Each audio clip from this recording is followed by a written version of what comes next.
Hello, everyone, and welcome to another episode of Justin the Food Entrepreneur Show. I'm Justin Bizzarro. I'm your host. That's Bizzarro. For anyone who's out there, you can find us on Instagram at Justin the Food Entrepreneurs. You can also find us on Spotify or wherever else you grow yourself through podcasts. And if you're hungry and you don't want to leave your house or your office, click on the DoorDash app and order your favorite foods and have it delivered to you right away.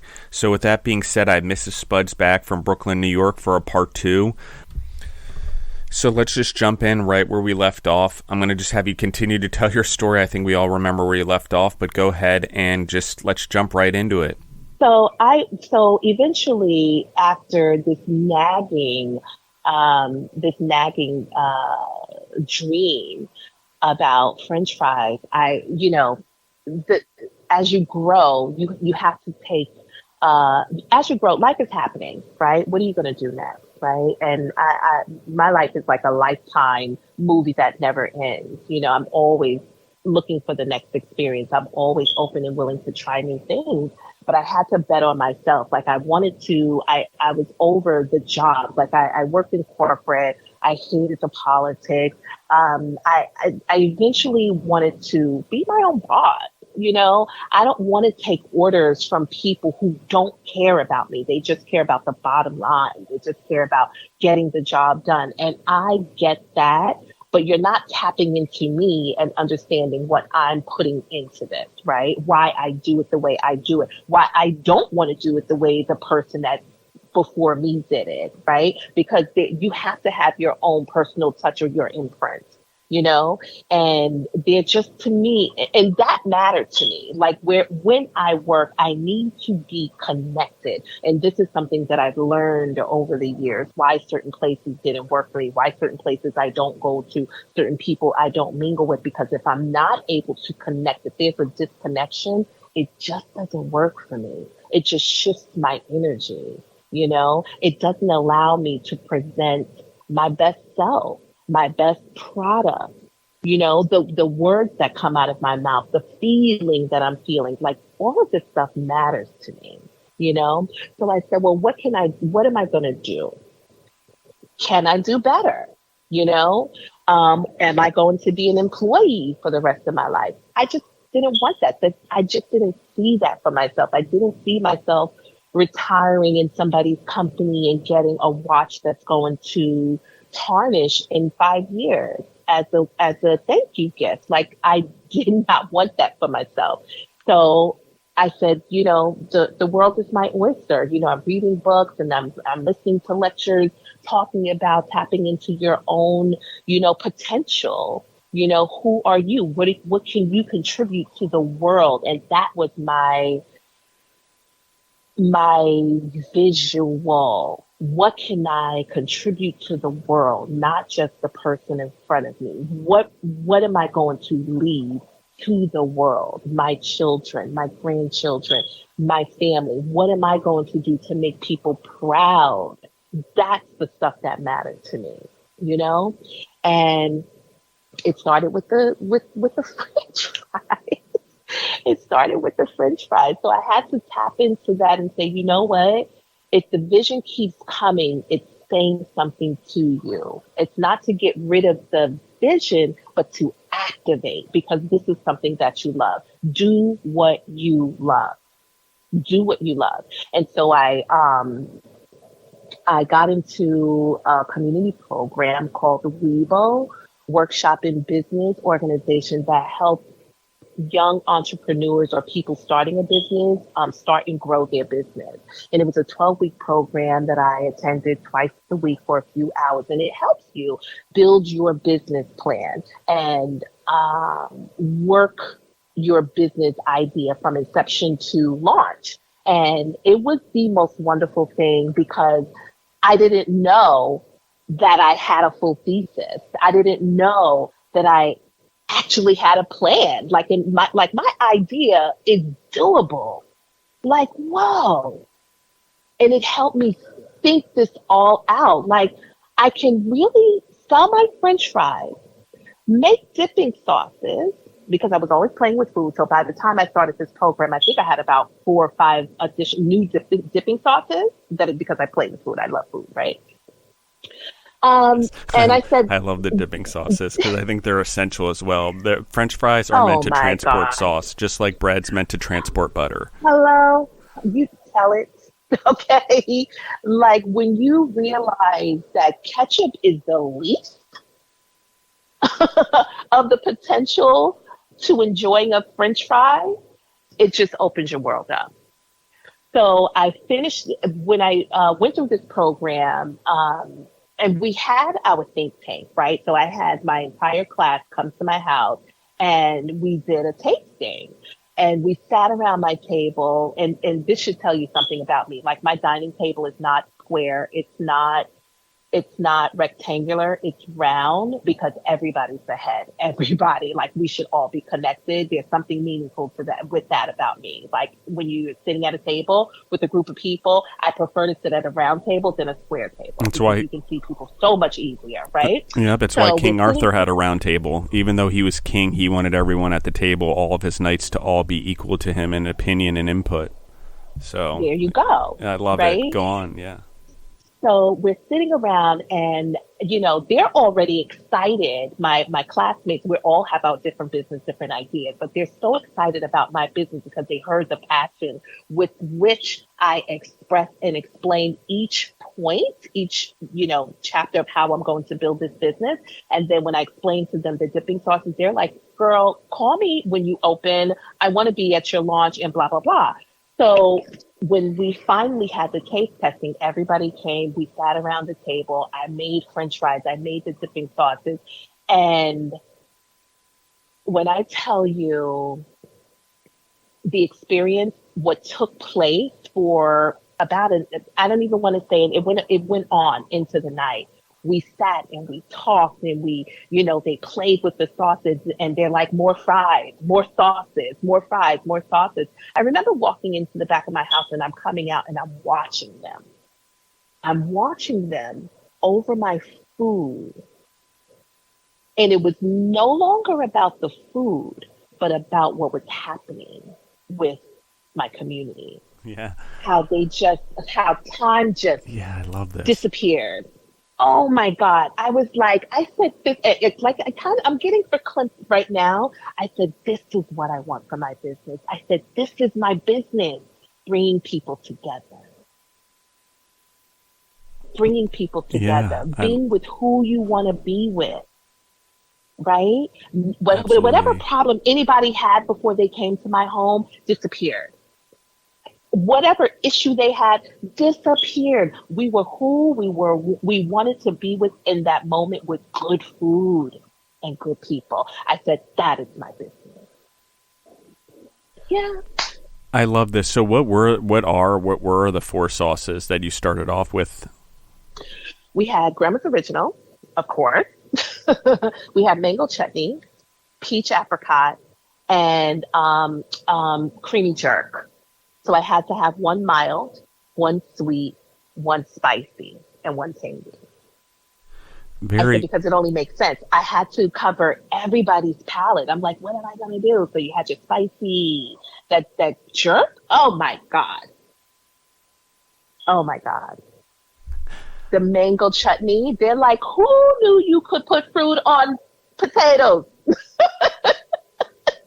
I was just thinking that actually it was bold move being your first try because I do like fruit on my French fries actually. And it's weird because so it's not good. sweet like ketchup. It's a different type of sweet, which I Yeah. like a lot. It's a Yeah. actual sweet, not a corn Yeah. syrup sweet, I guess. And Yeah.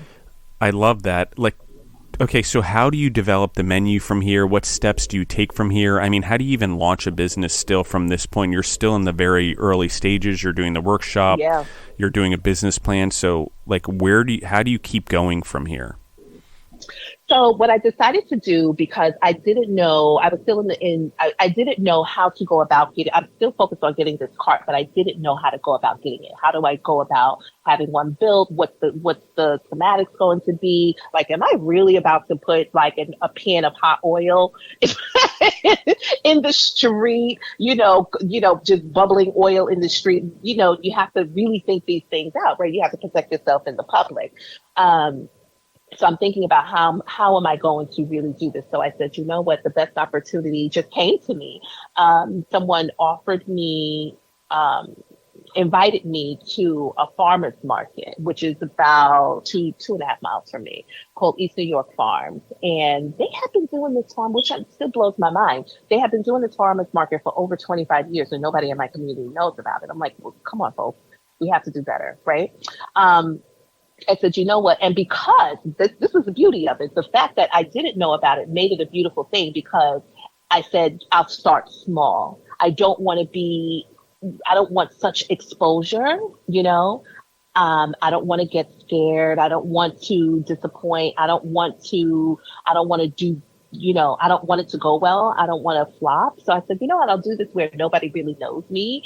And I'll do my fries. I'll get a pop-up tent. I bought a fryer, a single fryer. I bought all these things that would help make my situation work. I bought 2 tables, my tent, a fryer. I had my banner made with my logo. And I set up. I popped up my tent. I set up my fryer. I created this little makeshift store at this farmer's market. I created a beverage. Check this out. I created a beverage. I said, because you have to have something to go, with this food in case people, want a beverage. And nobody at the market was selling anything to drink. So I said, you know what? Add an additional piece of income or whatever. So I made this drink, which is now Miss Spudz Raspberry Love iced tea. Okay. Lovely. So, like the best, love it. The best beverage. It's so good. So I set up at this farmer's market and people are walking by. They're like, who are you? What are you doing here? French fries. Who's just, and I'm hearing, this is what they're saying. French fries. That's all she got is fries? You don't have anything else, miss? You don't have chicken?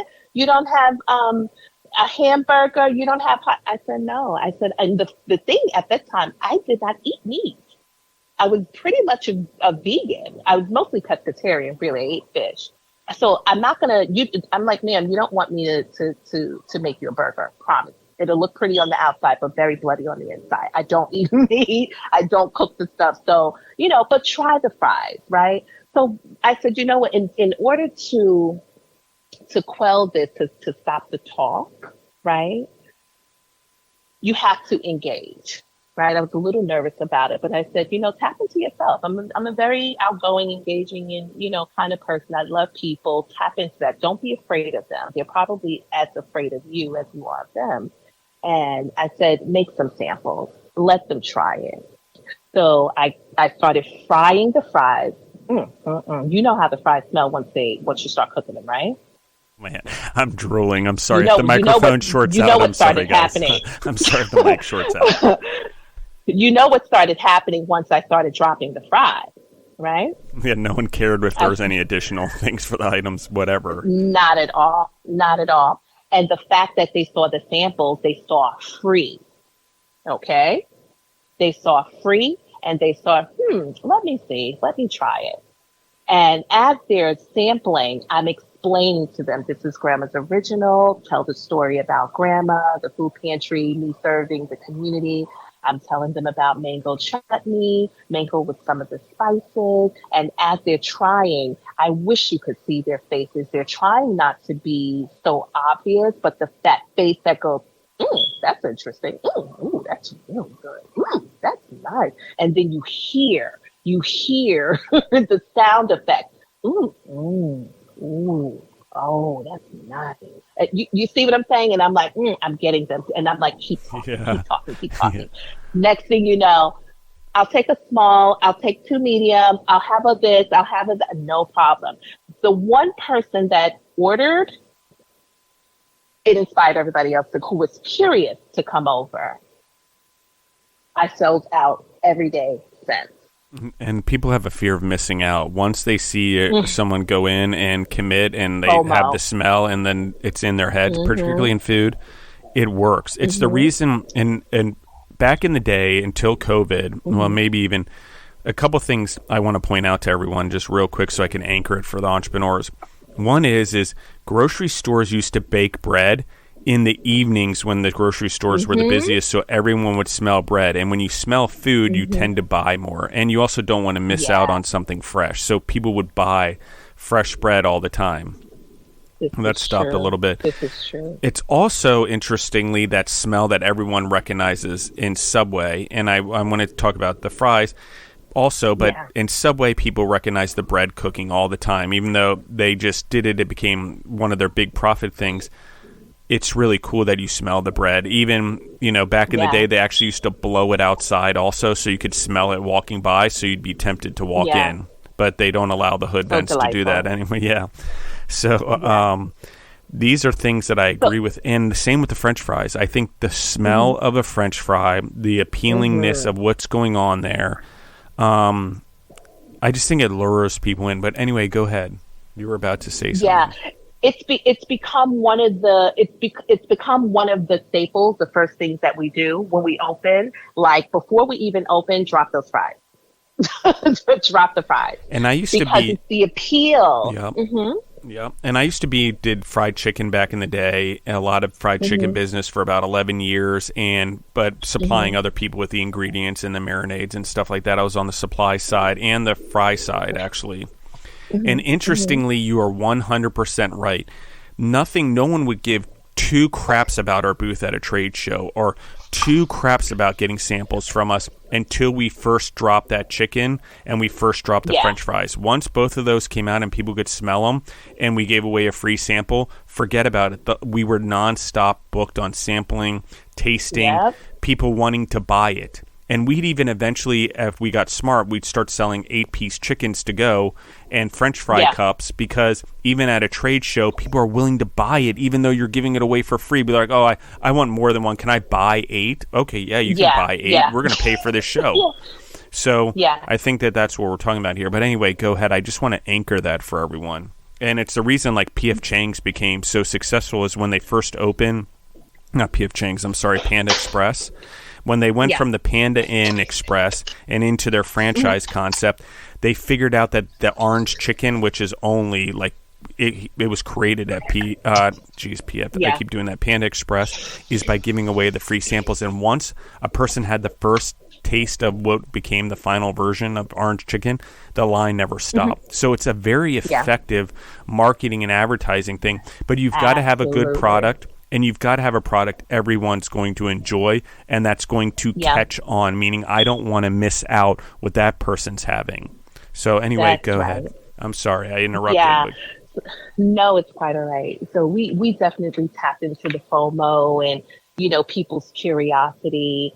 And, we ended up building our business this way. It was enjoyable. It was fun. It was gratifying. It reassured me. It reaffirmed that dream.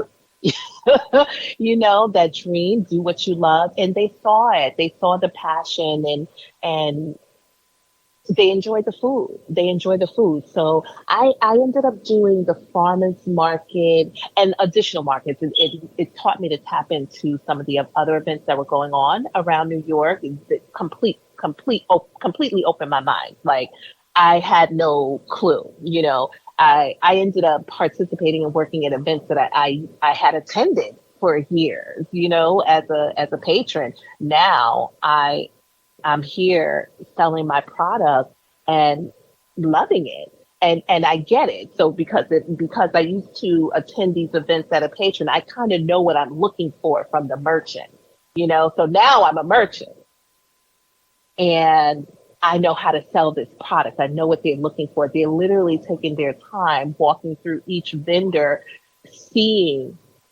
what they can get from us. And I want to make sure that I have something you can walk away with.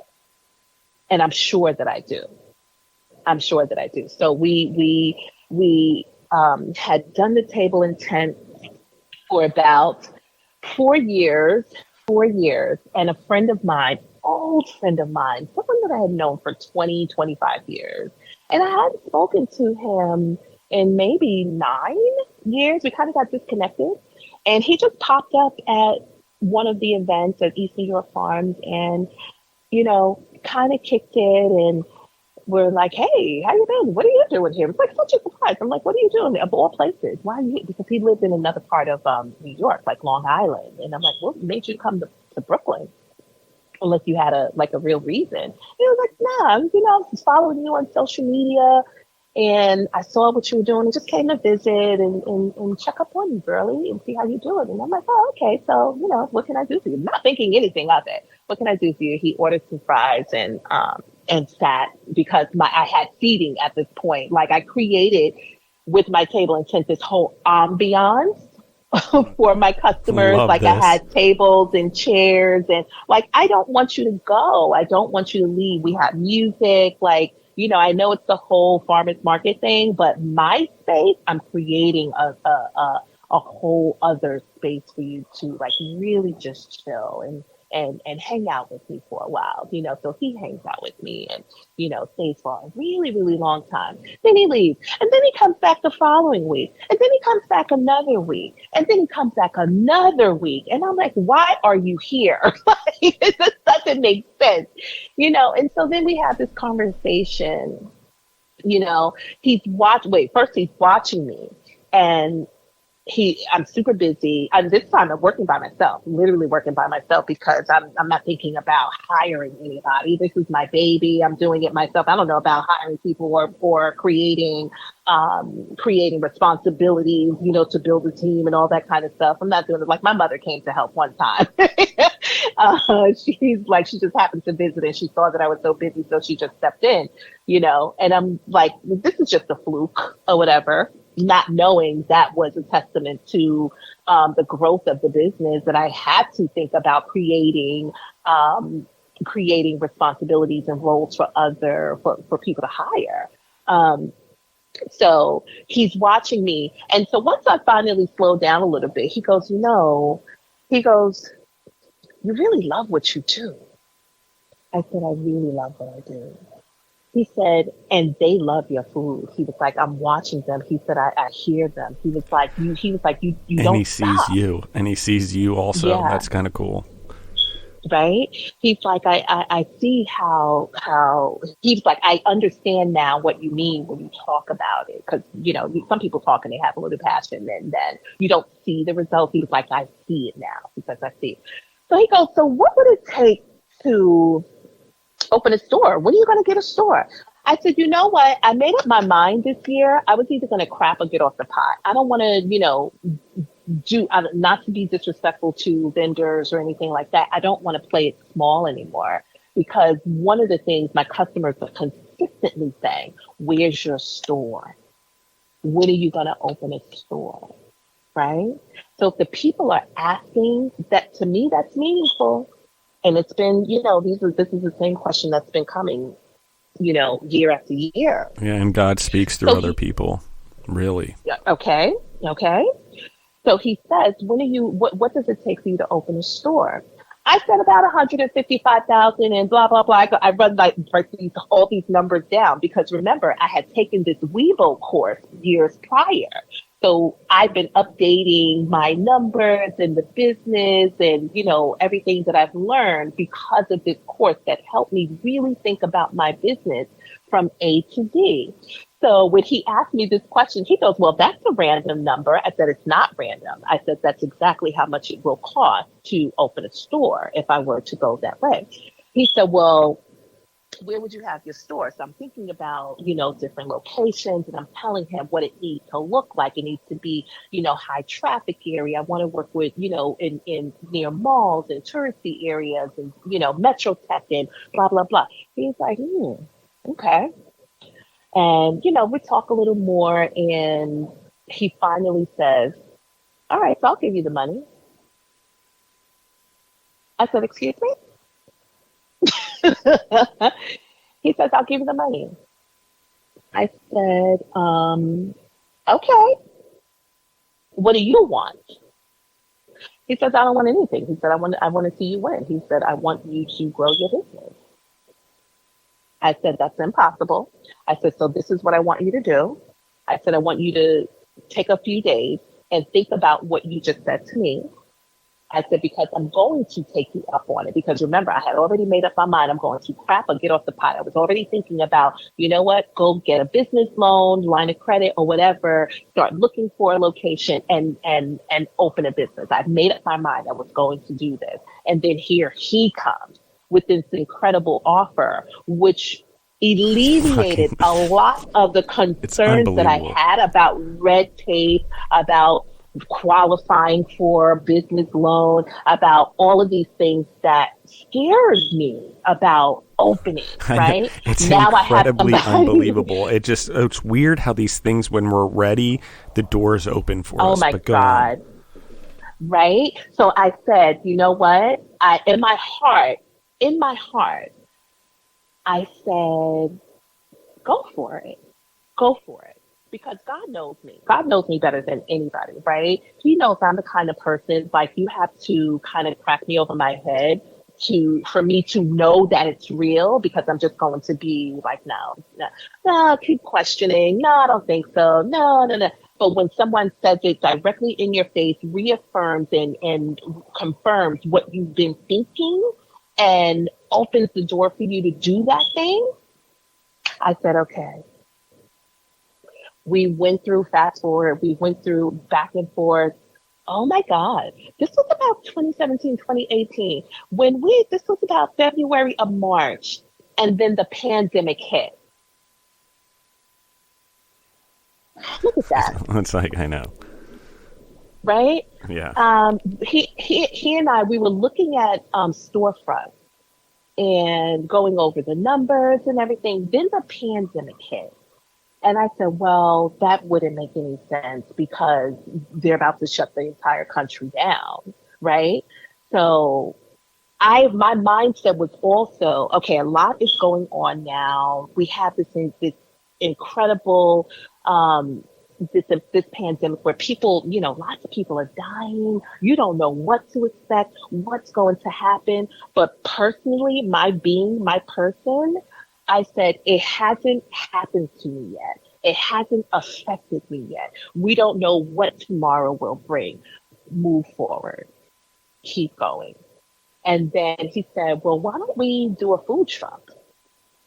We won't be stuck with, a storefront, somebody else's property. You don't know what's going to happen, being responsible for the rent or mortgage or anything like that. If we did a food truck, we'd be fully and solely responsible for everything. And plus we'll be able to operate, which in turn was a great thing because remember, they shut the country down. All the restaurants were closed. New York governor authorized outdoor eating. We did amazing. We did amazing. So let's back up for a second. How did you, you decide you're going to go into a food truck? How'd you find it? How'd you design it? Where'd you go to get it? Like, this is just because on a whim in the middle of freaking COVID, you're like, and everything's like locked down. You go find a truck and suit it and hit the road. So tell me about that. Yeah. So I've already been in business for a few years. I had already done the footwork. I did everything that I needed to do as far as I'm concerned. I believe that proved that I wanted to be in business, that I own this business. Everything about me owns this business. Now, here comes this guy that's offering this opportunity to me that wants to be a part of it. So I said to him, if you really want to be a part of this, you look for the food truck. You look for the builder. Okay? I want you to put some sweat equity into this and prove to me that you want to be a part of this, that you really want to see me grow. This guy came back with so many, like within 24 hours, all these builders, not all, but a few builders within New York. We found one that was in Brooklyn, and turns out he does majority of the food trucks that are the fleets that are out there. Master builder. He was on Atlantic Avenue in Brooklyn. He's now in Long Island. The pandemic forced him to move to Long Island, his location. And we gave him a call. We looked at all the food trucks that I was familiar with. And I'm like, oh, I know this truck. I know this truck. I know that truck. This guy built them. So his reputation preceded him. Made a call, scheduled an appointment, and We sat and talked with him for probably 2.5 hours. When I tell you this guy, when I told him my vision, and that was the most important thing, he wanted to know who I was. He wanted to know about my business, detail for detail. How you cut? Are you doing fresh fries? Are you doing frozen fries? Or like how many fryers would you need? How many refrigerators? Do you need a burner? Do you need an oven? And all of the schematics. He wanted to know everything so that he could have a visual, and which was beautiful because it allowed me to build out from scratch my kitchen, which I didn't think of because remember, my table and tent was 2 tables, a tent, and a fryer, and two buckets, 2 coolers. So now I had to really, really think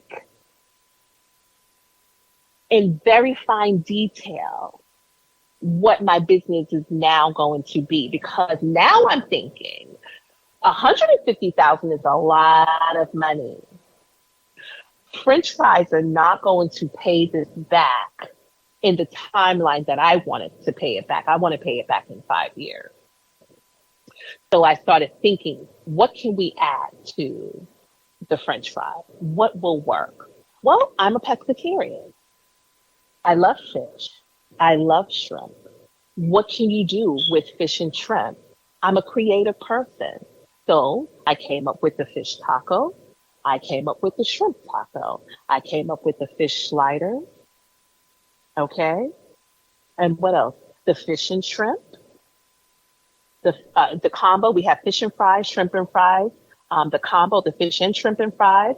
I created a seafood fry that comes with shrimp and crab meat with a butter garlic seafood sauce that goes over the fries.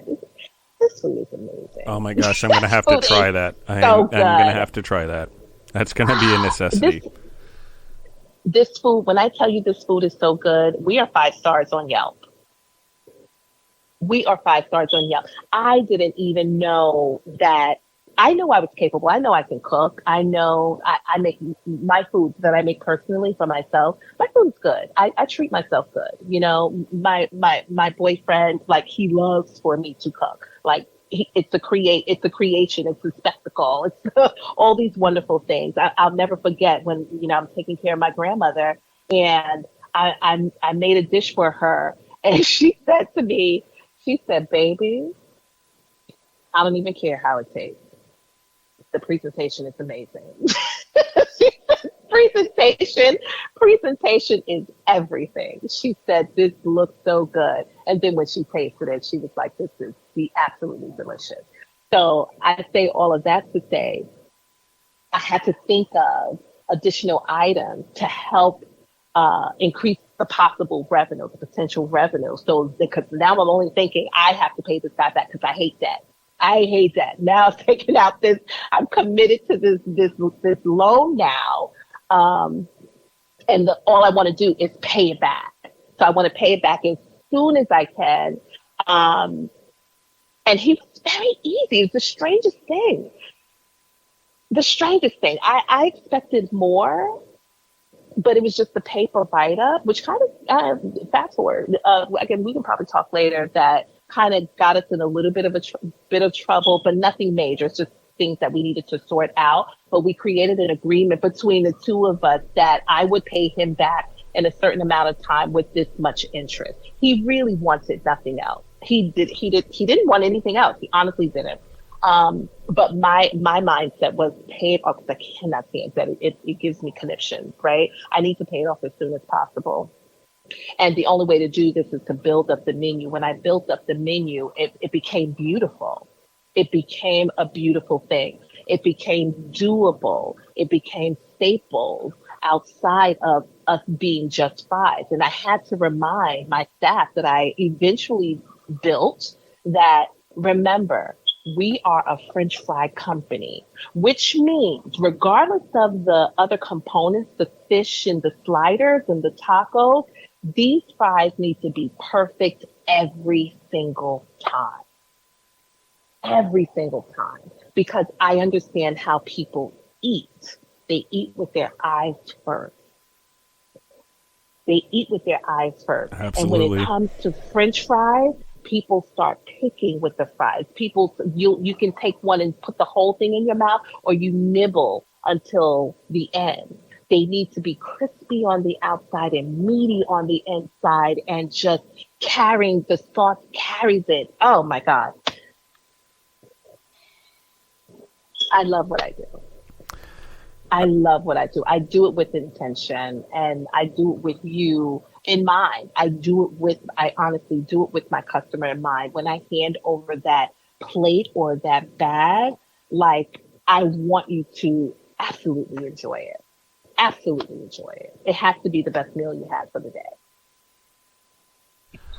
I love this. I love the expansion of the menu, and I love the seafood and the creation of that. I mean, so when, like, explain to me a little bit more, like, did you create new sauces as well for the shrimp and fish? What items, like, I mean, did you carry over all your fries? I mean, how did you, I mean, I just want to understand the difference in the menu, or at least anchor it, because I understand the adding of the fish and the pescatarian into the truck. But I think for the Yeah. audience, I want to anchor the growth of the menu to what it was before to what it is now. Yeah. So what I wanted to do, because when you're on a food truck, even though it's larger than a pop-up tent, it's still a small space, right? You don't have a lot of storage space.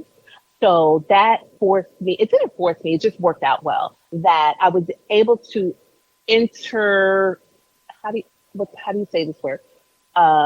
Multi-use one thing for multiple things, if you understand what I'm saying. Yeah, absolutely. So, yeah, so the French fries could be used for 5 different things. The fish could be used for 3 other dishes. The shrimp could be used for 2 other dishes. You see what I'm saying? So I had to be purposeful about everything that I use because of space constraints, right? But everything had its purpose. Right. Everything had a space within the truck, right? Chinese restaurants and diners are great at this, taking their inventory and turning it into like 1,000 different items. Yeah.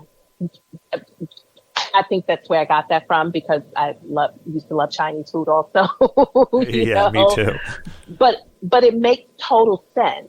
It makes complete sense how you can divvy your one item to make many things, right? That the level of revenue is, I don't want to say endless, but it simply increases it. The possibility to increase it is what one should do. I eventually ended up with, honestly, 26 different dipping sauces, because I wanted to go wild, right? I love food. I've been to many countries. I became an adult onset athlete at 37 or something like that. I ended up, running a bunch of marathons, triathlons, and things like that. So it kind of took me around the world also. And so I've been able to experience different foods. And I kind of brought that stuff, that kind of grew up doing that also. Traveled a lot with my family, and just bringing back those flavors.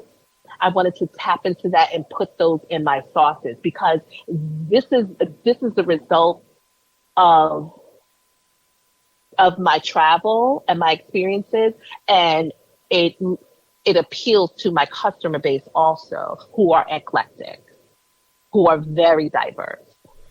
Well, and I So think when it's they see hugely, some of- yeah, go ahead. I'm sorry. But I think it's hugely important, the exposure you had from around the world. And I think that exposure and education to the world palate, especially through food and understanding different Yeah. cultures and different, how the humans live around the world, and how we're all the same but so different in the way that we live in. There's so many things to discover, particularly in food out there. So I love this. Continue. I just wanted to anchor that, because that exposure, I think, is huge in you being a successful entrepreneur as well. Yeah. So it appealed to my customers who were from different countries, right? So some of my Asian customers, my Indian customers, if they saw, the mango chutney, what do you know about chutney? You know what I mean? My Jamaican customers, my some of my customers who love spicier foods. Do you have anything hotter? It's amazing to me. I don't have anything hot enough for Africans. I'm telling you, there's an African component of people. I don't have anything hot enough for them. I'm like, your tongue has to be. I don't know. Yeah. I can't help you. Love it. I can't help you. And plus I have to consider other safety, right? So if you need anything hotter, you are on your own, right? But this is the level that we're at. But they still enjoy it. They enjoy the spices and they enjoy the twist on it, right? Because of course, I don't know anything compulsory about mango chutney or jerk. I just put a twist on it, right? So this allows me when I'm thinking about, well, what's my demographic for my food? Like I'm not soul food because I don't do fried chicken and, I guess pork chops and macaroni and collard. I don't do all of that. Like I don't even eat that in my life because I see what it's done for my community, my African American community. Like in moderation, yes, but overall, no, it's too much unhealthy for us on a regular basis. But I also just enjoy food. So I had to figure out what is my demographic. I'm not African American. I'm not West Indian. I'm not Asian. I'm American soul food. I cook with the love. I cook with my soul. I think about my customers. My intention is good. And I want you to be full and fulfilled. So that was my tag. I said, you are American soul food. And that's it. I love it. That's it. So I'm going to touch on, you mentioned the business partnership and it comes in your life and as all things do, that God gives us something and we still have to add our will to it to align with his will. And so talk to me about that relationship, that partnership. You mentioned as you went to pay things off, like what happened there? Like how is that? Is it now? Does it still exist? Like talk to me a little bit about that. Well, very, very interesting. So as we started the food truck business and we were going through the pandemic, doing rather well, again, because most restaurants were closed. There was something else going on in my life personally where, and it was some family discourse, and it had to do with my grandmother's church. Now, I don't want to go through all the details, but I ended up responsible for overall the maintenance, the ownership. I inherited the responsibility of this church. And I'm like, honey, I am nobody's pastor. I am nobody's deaconess. I'm none of these things, but I love the Lord. I love going to church. I love spirituality. I love and truly believed in my grandmother's vision, upholding her legacy and wanting the church to flourish. So I had to think about what I was going to do with this building. Selling it wasn't an option, though my family wanted to. Turns out, inheritance. When I say inheritance, I mean inheritance. I ended up responsible for this building. So one of the things I did to protect the building, I applied for it to be a national landmark. It is now a national landmark in the heart of Brownsville, Brooklyn, New York. With that, I partnered Very ingenuitive. I love this. Always play defense, right? Too, and offense. That's right. So in the meantime, Larry, his name is Larry. His name is Lawrence Tinsley. I call him Larry. Larry and we became really, really close. I had broken up with my boyfriend of 8 years. I'm not looking for another man. But Larry became that companion for me that I didn't know I needed. I didn't want romance. I didn't want anything more than just a friendship. And he provided, he didn't either. We just became friends, really, really close friends. We were so in tune with one another as far as the business was concerned, friendship was concerned, our life expectancies and things that we wanted to do when it came to people. And he was a yes man. And I don't want to say a yes man as far as a doormat. He wasn't that. He was a yes man in believing in me and believing in anything that I wanted to do. If it made sense to him, let's do it. It's not that he didn't question it. He just believed that it's something that needed to be done. Larry and I decided, you know what? Why don't we use the church and reopen the food pantry? Because during the pandemic, people didn't have food. They didn't. Remember, the supermarkets, not that the supermarkets were closed, but they were overrun or out of product. And, so the government started giving out, food, pallets and pallets of food. So we were able to connect with an agency in the city. I think it was in Chelsea somewhere. Larry had a pickup truck, and we picked up pallets and pallets of food. And we just started giving it out at the church. And I said, well, we need to start thinking about, because I know what they're looking for from my experience growing up. I know what these agencies are looking for. So we needed to record the recipient's personal information so that if they came asking, if any agencies were asking who's getting this food, we need to have a record. So it turned out on Saturday morning, we were feeding hundreds of the lines. My God, the lines were down the block, around the corner. It was so heartbreaking and fulfilling at the same time. When I tell you, Larry worked so quietly, so peacefully, and doing whatever needed to be done to make sure that these families received what they needed. We partnered. We became such a tight partnership. People thought we were married, and we were not. And from there, what became a norm with Miss Spudz, we had to let our customer base know that on Saturdays we open late because we run a food pantry in the morning. So we didn't open until like 2:00 in the afternoon and stayed open a little later until about 8:00 with the food truck. And our customer base understood that. So when we got to our location, we already had customers. They knew where we were coming. We were coming late, and they just knew that when we opened, they wanted to be the first to get their food.